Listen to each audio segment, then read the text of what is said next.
Boom. Believe it or not, we are 1/4 into the fantasy football season, and you might have some roster questions, you may have some conundrums, and that's why I brought in an expert to talk the very basics of trade. This is Joe Pisapia. He's a legend in the game. Tell them where you're at, Joe. Where people get your work? Where do they absorb your knowledge? Let me tell you, Rick, I've been called a lot of things. Legend's not one of them, so already you're my new favorite person. I Absolutely. can tell you that. Regional legend at the minimum. At the minimum, I'm a legend in a niche market. No, I appreciate and growing. I appreciate you having me on the show. But yeah, you can follow me on Twitter at Joe Pisapia17, and I'm the host of the Fantasy Black Book podcast over on the Fantrax Podcast Network, and of course, the author of the 12-time best-selling fantasy book series, the Fantasy Black Book, on Amazon. So yeah, man, happy to be here talking football. Always love to do it. As names emerge through the first 4 weeks of the season, I get trade requests. I'm sure you get trade requests in your DMs all the time, and offers and advice. So let's start there. What's the number one tip for trading in terms of recognizing value and trying to make a deal? Sure. Well, the number one thing is context. Understanding the value of the player in the format. So if you're operating a standard league, the difference of Keenan Allen value in that league compared to a PPR is very different. And I think that that's the biggest thing that folks, I don't want to say they forget, but they don't pay attention to enough, and how to exploit that, and vice versa. You know, how valuable now with that Burkhead injury, somebody like a James White might end up being now in terms of volume. A lot of people say, oh, well, Sony Michel is the clear-cut guy. Well, really, if you think about it, Burkhead's role in that offense is much more similar to what James White does and what Sony Michel does. Yes. So that just goes out the window for me. So understanding that sort of scenario to me is number one. And number two, also looking at the rest of your roster. There's, you know, I hate this, and I ignore them altogether when people post on these big Facebook pages, did I win this trade? I hate it.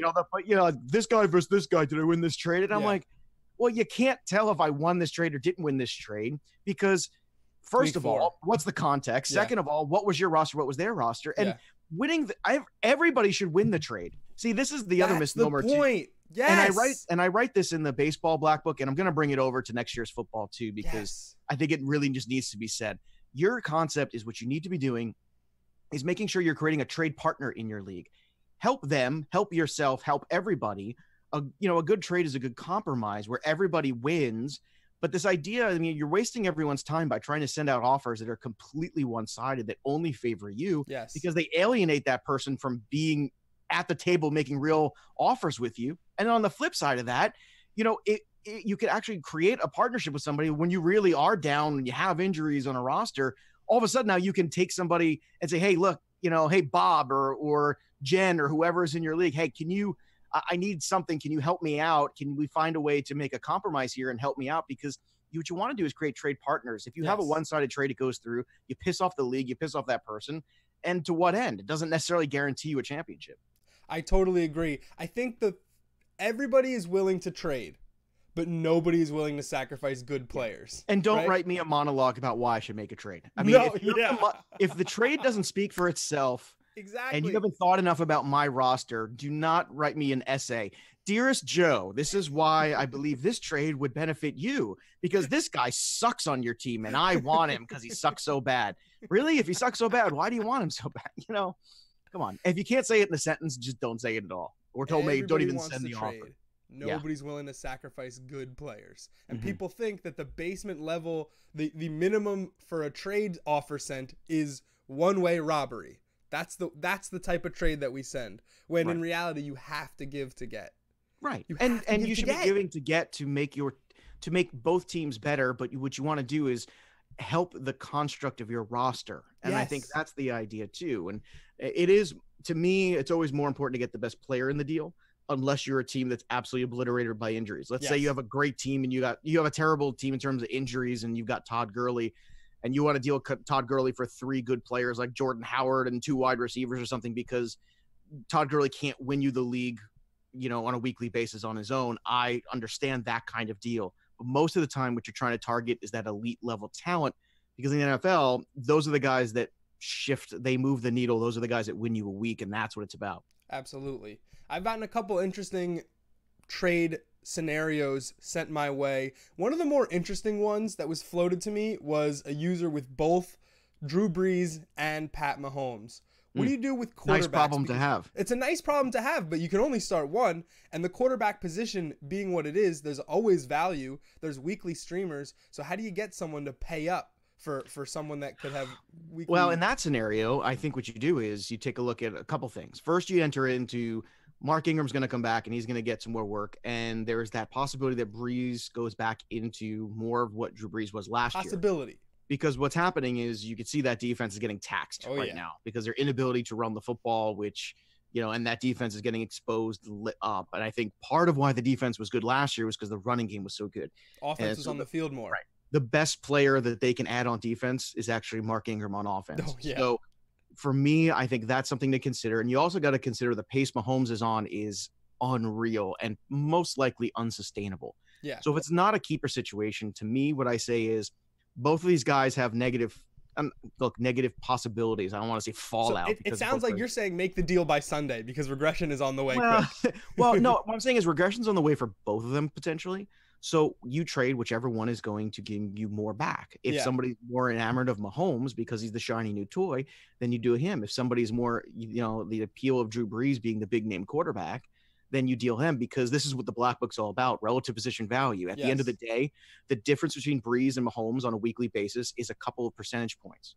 And that's nothing. They're both positive QB1s, even compared against the other 12 QB1s. And they're both positive. So you're just, what are you going to go from a positive 9% to a positive 7%? Like, exactly. Big deal. That's not changing your week, but filling the rest of the holes in your roster potentially might. And this goes back to my other argument, which is, all about super flex. Let's use the quarterback. It's the most useful position on the field, the highest scoring, the most important in the NFL. And yet it's still usually just one quarterback per league. And it drives me crazy. The fantasy chains. We're shackled. We're shackled by our own existence. Last year's opening of the Black Book was my diatribe to the world of saying the new standard needs to be super flex. That should be the new standard.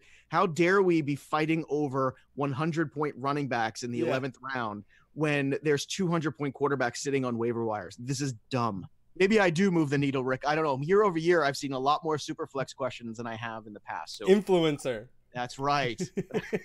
Somebody pay me like an influencer on Twitter, please. I mean, can I do that? I Get wish. Your Instagram up. I want to be like, like those women post those like the young millennial girls have these pictures of them looking off into the sunset, or these things with these cryptic quotes. Yes. I'm going to do that, but just like for the regular guy. Yes. Like of me just like eating a sandwich. Joe, I will send you 50 Drake quotes for 50 captions. I need you sipping diet tea with hashtag ad in the corner. We talk about running back value, and one of the biggest questions in fantasy this year is the value of Le'Veon Bell. And let's say you're an 0-3 owner with Le'Veon Bell on your roster, which someone DM'd me about that the other day. What does that person do? I told them to put up a billboard in their league. Say, this guy needs to go by Sunday. So how would you move Le'Veon Bell, or how would you approach that situation if you're an 0-3 fantasy owner? You got to get rid of him. Well, yeah, you do. And as a Le'Veon Bell owner in my what I deem my two most important leagues of all my leagues, already got out from under him a couple weeks ago. I traded him. I got I got him and Crabtree, and I got back Will Fuller and Mark Ingram. So that's a pretty good haul, I think. That's a solid deal. I think that's a very solid deal with the way Will Fuller keeps catching touchdowns. Yeah, I mean, his pace. Everyone can talk about all he does is catch touchdowns, which I say, and the problem with that is no problems. Right, exactly. If Deshaun Watson's healthy, Will Fuller will catch a touchdown. I was of the patient mind until I saw him on the jet ski. Once he was on the jet ski, I was like, this guy's out. He doesn't care. And then there's here's the less funny but serious answer. Even if he comes back, best case scenario in week 10, what are the chances that the Steelers want to start him? And what are the chances that he doesn't have enough rust that week 10 doesn't matter anyway, or he's limited or whatever that is? So really, in actuality, he's only viable potentially at the best case scenario for your playoff run. And you got to get there first. So the best thing that can happen to you are these trade rumors right now. Maybe you can deal them off these trade rumors, because I think there's a little bit of life there now, where maybe 2 weeks ago it was harder, but now maybe you get a little bit, and take what you can get. If you can get Mark Ingram and a receiver, I think that's great. If you can get Julian Edelman and Joe Mixon, I think that's great. If you can get anything like that, where, I think you take a player right now who, one of those guys that was suspended, or one of those guys that has a slow start. I mean, you're not going to get David Johnson for Le'Veon Bell. Those kind of things aren't going to happen. But if you gave me Carlos Hyde plus, I think you do that and you get out from it. and you try to be competitive because you never know what's going to happen in a season, what injuries befall, what good weeks happen. So for me, Le'Veon Bell, it's time to get out of that business, as much as it's crushing and shocking that he would give up so much money. I would love to be in that position where I didn't care to give up that much money, Rick. I don't know about you. Yeah, it must be nice. He's so confident in his rap career. But I agree that there's bad blood. It's not like a Zeke situation. There is bad blood between Bell and the Steelers, whereas in the day he walks in, it's not a shoo-in that he resumes getting 30 touches a game. It's not a scenario that we've seen where a player's just clamoring to get back onto the field. It's almost like the opposite. And I agree that if you're desperate and he's on your roster, you can't wait around for an offer that blows you over. Well, it's the culture of the Steelers too. 100%. If you go back a couple years ago to what, remember when Tomlin's given this speech about don't give the Patriots any billboard material, and literally Antonio Brown is filming that speech, and you're going, what? Like, we've seen Le'Veon Bell have other issues too, where he's been suspended before and all that stuff. You saw LeGarrette Blount have issues there. There's a culture where everybody seems to be able to get away with everything there. Yeah. And it's catching up with them. And that's the problem. And now as people are getting older and certain things, and now you have bigger holes on defense that you haven't filled with the Shazier injury. Yep. It's starting to get exposed more. And Tomlin had a great scenario. He came into a great ownership situation with a franchise quarterback and a ton of talent, including a good coaching staff with guys like Dick LeBeau. And now, as that gets further and further away, you see a lesser and lesser version of the Steelers. I totally agree. At least we can agree that Juju's a stud. Juju is a stud. And Washington's going to be a good player too, which is why if you're going to remake everything, it's hard to trade Antonio Brown, but I mean, what you can get back for him, and maybe looking to the future. I mean, maybe this run is over. It certainly looks like it's coming to an end. That's for sure. Yeah. If you were going to do a hard reset, you have the pieces to help you out real quick. Right. What about if you're 3-0? Would you be a Le'Veon Bell buyer, or there's too much risk late season?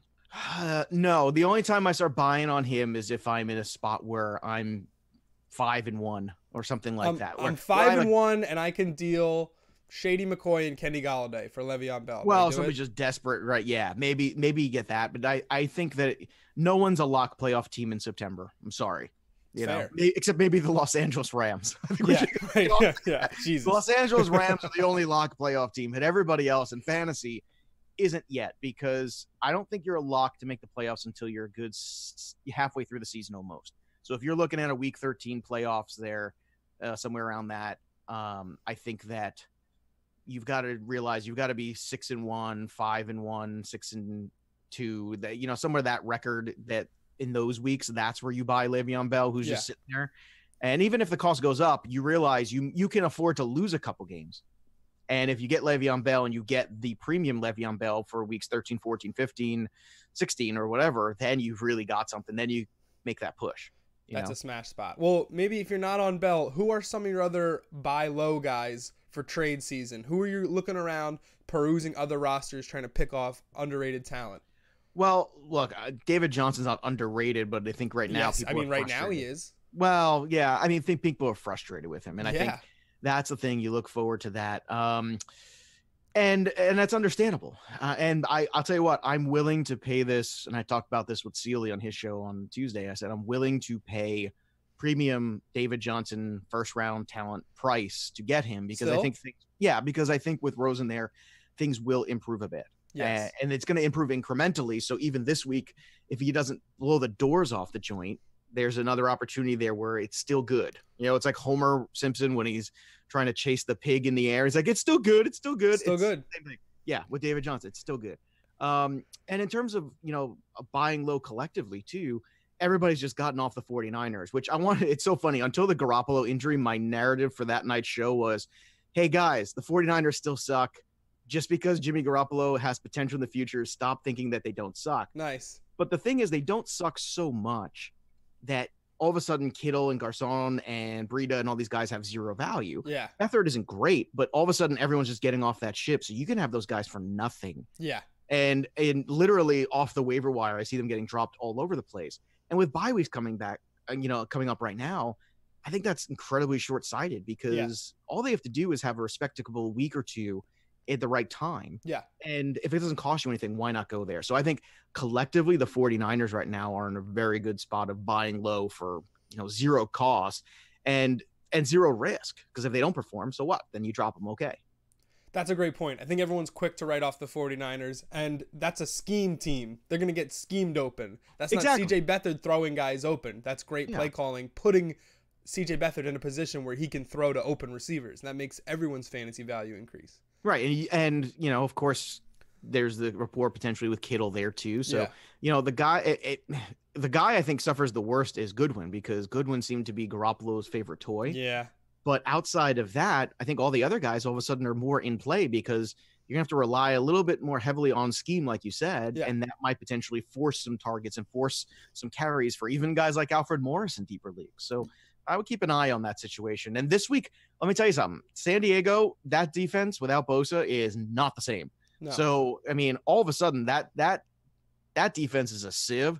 Don't be shocked if that game is a lot closer and a lot higher scoring than what people are giving it credit for right now. You wouldn't stream the Chargers defense this week? Sounds like you wouldn't. No, I would not. That's I think it's a giant trap.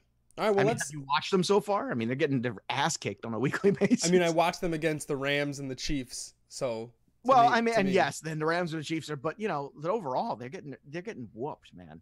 They're getting beat and they're getting whooped. And I think this is a perfect scenario where they're at home, where there's no advantage whatsoever for them in LA at home. Who's not getting whooped by the Rams and the Chiefs, Joe? Well, but look at it. It's true. But look at look at what's going on too when you talk about the Chargers and you talk about a potential letdown game. You know, where everybody looks at it and goes, cakewalk. But look at what happened last week in Minnesota. You know, and it's one of those things where it's, you know, they better pay attention. And Allen's not 100% either. I'm just saying, you know, I'm not saying it's going to be a 31-30 kind of game, but I think the first half of that game might be a lot closer than people realize. And then eventually things are going to take over there. A lot of people don't know about this, but the L in LA Chargers stands for letdown game. It's letdown game, Angeles Chargers. I feel bad for them because, you know, San Diego is a good fan base and they love that team. It sucks, you know, and this is a really good football team, you know, and it's fun to watch. I don't understand. You know, it's hard to change the culture there. USC is what they care about. Yeah, well, it's weird because we're 3 games into the season and Phillip Rivers hasn't been down 4 with 3 minutes left. That's his natural state. This is true. We haven't seen it. He's just been getting blown out by better offenses, which I'm sure he is just loving on the sidelines. Oh, I'm sure he loves it. Well, you know, if he gets frustrated, he just goes home and has another kid. Must be nice. Amazing. I don't know. I've got 2, and that's enough. That's good. I love him dearly. Must be nice. No, he's trying to get a full co-ed soccer league going. I mean, what does he have? He's like 8 or 9 now. He needs 2 more. He needs a goalie and a defender. He's working on it. I mean, you know, 12 men on the field. Yeah. All right, 12 men on the field. He needs subs. It's important to have depth. He realized that he was really weak at linebacker. He needed reinforcements. Yeah, I mean, seriously, it's a problem. But good for him. If that makes him happy and him and his wife, God bless you. Hey, make me happy. Yeah. Anyway, let's go to the other end of the spectrum. We talked about guys that we were targeting to buy low. What about a guy in your roster that you think is at an all-time high in value that you want to flip to another team? Who's your sell high guy right now? Well, I'll tell you what. I think a guy that everybody was reticent to acquire off the waiver wire was Deshaun Jackson because nobody wanted to buy into it. Yeah, 9 targets through 2 weeks. Right. Yeah, and then he has another good game. You're like, oh, then you keep watching him. But I think personally, it's the clock's going to strike midnight on this wonderful Ryan Fitzpatrick story this week. And when Winston comes back, that goes back to Evans and it goes back to potentially even Brait and other stuff. And I think now might be your window to get out on Deshaun Jackson. So, I mean, after a really good start, I think it's unsustainable. And I'll tell you what, Mahomes, because in the single quarterback league, if you can get Kirk Cousins plus, if you can get, I mean, there's a lot of things. It's mind blowing what you can get right now for Pat Mahomes or some of these deals that I see go around. Yeah. If you get Roethlisberger plus, whatever that is, some mid-level to low-level QB1 plus another player for Mahomes, I would do that because as great as Mahomes is and as fun as he is to watch, and maybe he does end up being QB1 at the end of the year, that's fine. But it doesn't mean that you can't flip him and get a little bit more for your roster. So I would say he's another sell high candidate. Yeah, 6 touchdowns. Oh, and Josh Gordon. Oh, Josh Gordon's a great sell high candidate. Because, his value, I tried to tell everybody last week, his value will never be higher than the potential of him playing with Tom Brady. Yes. And then, of course, you have the hamstring injury. So now if you didn't listen to me last week, that Wednesday, it's gone down a little bit. 100%. because of the injury. Because between injury, between attitude, between addiction, between immaturity, between learning the Patriots scheme, between all these things, there's so many potential negatives that the upside is, he could have a 100-yard game with 2 touchdowns. Yeah, he could. And that would be a great story. But how much are you willing to bet against that one positive versus all the half a dozen negatives I just gave you? Yes. People act like Josh Gordon doesn't have the same game-to-game upside as literally every receiver in the league. He could have 100 yards and 2 touchdowns. Literally everybody could do that. I mean, he was like 2013. You know, I mean, what at a certain point, like how many years have to pass before we realize what this guy is or isn't? Like how many? Oh God. Snapchat wasn't a thing. If you were trying to get a reference, an age reference, right? It wasn't 15. It was 13, right? His last good season. 13. All right. With Brandon Weeden. I mean, come on. Like, does that not tell you enough right there? Come on. Brandon Weeden was still in the league. Jeez. But I understand you want to, go to Pro Reference. But you're right. The value could not be any higher for those 3 guys. Mahomes, Deshaun Jackson, and Josh Gordon are great flip candidates, especially when you consider how profitable wide receivers have been early in the season. They've been the explosive targets. They've been the high point scorers. To me last week, I was saying you should flip Josh Gordon for guys like Calvin Ridley and Tyler Boyd and Mike. Those are the 3 names I gave out. Now, if you did that trade last week, and I guarantee you last week, that trade was on the table. That's you offered Josh Gordon for Calvin Ridley. How would that trade have, I mean, how happy are you right now? You probably wouldn't have started in some of them anyway, but that would have pissed me off too. But still, if you'd have a more valuable asset than a Josh Gordon on the sidelines. You'd listened last week, you would have made one of those trades potentially, and they would have been 100% viable. Because somebody picked some of those guys off the waiver wire and was like, "You're going to be Josh Gordon?" Sure. I remember 2013. I still didn't have hair then, but still. That is on the Fantasy Black Book podcast, just in case you're not. That's where you get these nuggets. That's where the nuggets live, baby. It's on demand. That's right. Two sauces. Who's your fantasy MVP right now? Wide receivers are taking over. Alvin Kamara's had a great start, but Mark Ingram is on the way back. So who's the most valuable guy in the world of fantasy football right now? Right now, I think just based on volume, it's Michael Thomas. Now, what I want to see what changes again when Ingram comes in and how this, because part of it is none of the secondary guys have stepped up. Michael Thomas always had this in his brain that he's been telling us for 2 years, I'm going to be the best wide receiver in the NFL. Yes. And all of us are kind of like, okay, and rolling our eyes about it. But that dude is serious. And I think, and you can't discount that kind of a player. And when Ingram comes back, like I said, we'll see if that 15 targets a game continues. But right now, I think it's him. And to a certain extent, I think you got to put McCaffrey in that in PPR too, because I was very skeptical, and I've had arguments on my show about it with Scott Bogman. I was skeptical that they would increase his volume considerably. Yeah, it's hard to believe. So far they have. He's real. And it's real. And what you're seeing across the league too is this all-purpose yards. Running back, I mean, look at Kamara, look at McCaffrey, look at most of these running backs. The rushing attempts are way down overall. The rushing yards are way down overall. I mean, Matt Breida was leading the league in rushing because he had one good game. Stupid. And the positions changing into more of what the Patriot system's been over the years, which is, little outs here and there, get the guy in the flat, get this guy here in space, and let the talented, smaller back. I mean, these guys like Kamara, like McCaffrey, who are a little bit more undersized compared to the Adrian Petersons of the world, letting them have these all-purpose yards. That's become a thing, and you could see the evolution of that game. And, the Black Book guy talked about yards are yards, so don't get caught up with this whole, McCaffrey's not good in standard. I'm like, well, if you think he's going to get 1,500 all-purpose yards, what the hell are you worried about? What the hell? Exactly. How do you care how they come from? Like, I don't get that. Touchdowns, I can understand you're concerned because of the way that offense runs, but we'll see how it goes. But it's hard to argue with Michael Thomas right now. Such a great point. That's the ultimate target funnel in New Orleans right now, and that's where we're going. Especially if that defense keeps going that way. Unbelievable. They're giving up 11 yards, over 11 yards per pass attempt. And Rick, they're doubling him, and they can't stop him. I mean, it's crazy. Unbelievable. He's a beast. It's like we were on the Traquan Smith train. He's disappeared. Yeah, I hope he reemerges because he's got talent. Yeah, I was on that train too, watching intently. I was watching more than adding him. Exactly. Because I wanted to see if he could happen. It's another one of those like prove it first. Sometimes I'm ahead. I'd like to be ahead of the curve. Other times I'm like, well, because Breeze also has that history of finding that one guy for the one game and then you don't see him again for a month. Absolutely. Back in the Lance Moore, Devery Henderson era. Oh my God, my heart. Right. Yeah. Drew Brees historically is who's the favorite wide receiver off the waiver wire this week that I'll pick up after a good week and drop next week. And, be frustrated with. So Devery Henderson was a Madden guy. Oh yeah, Devery Henderson was a guy you took off the bench, make him my 2. Just let him run. Let the boy run. Let him run, baby. There's a special list of guys like that. That's unbelievable.